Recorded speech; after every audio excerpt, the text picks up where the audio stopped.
Alright, so let's go ahead and get started on example 4 here. Now, if you guys take a look at example 4, they're asking us to find what is A. And A in this case is basically an expression that will make the statement true. Now, based on this here, we do have a few expressions here, but we also have what the expression is equal to.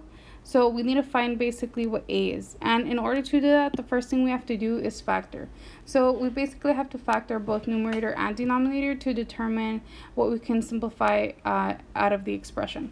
So starting off with the first expressions, we have n squared plus 24n plus 144. Now, based on this here, we basically have to look at two factors that multiply to 144 but also add up to a 24. And based on that, we would basically be looking at the factors of 12 and 12. So we can go ahead and rewrite this as n plus 12 times n plus 12. Now, moving on to the bottom, we have n squared plus 11n minus 12. So we're basically looking in this case for two factors that multiply to negative 12 but also add up to an 11. Now, since this number is negative, we will be having one of the factors negative and the other one positive. And also, based on our middle term, since the middle term is positive, it's basically telling us that the highest factor is going to be positive.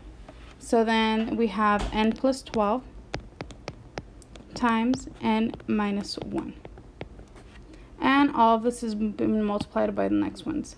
So on the next one, we have n squared plus 2n minus 3.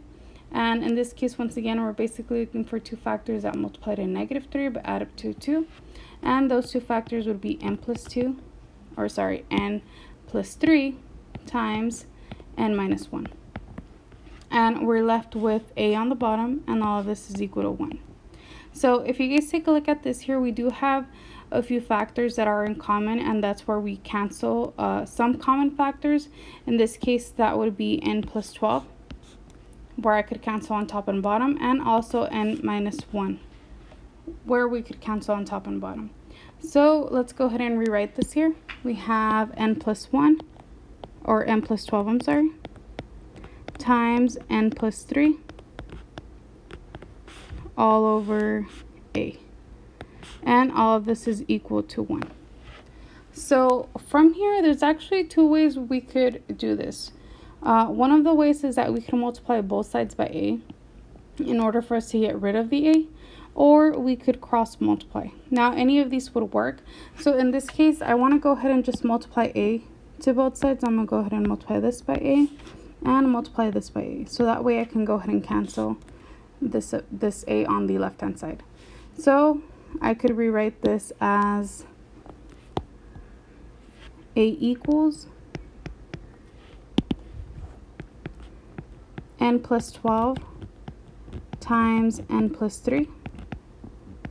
Or we could express it as a trinomial. So, or A could equal n squared plus 15n plus 36.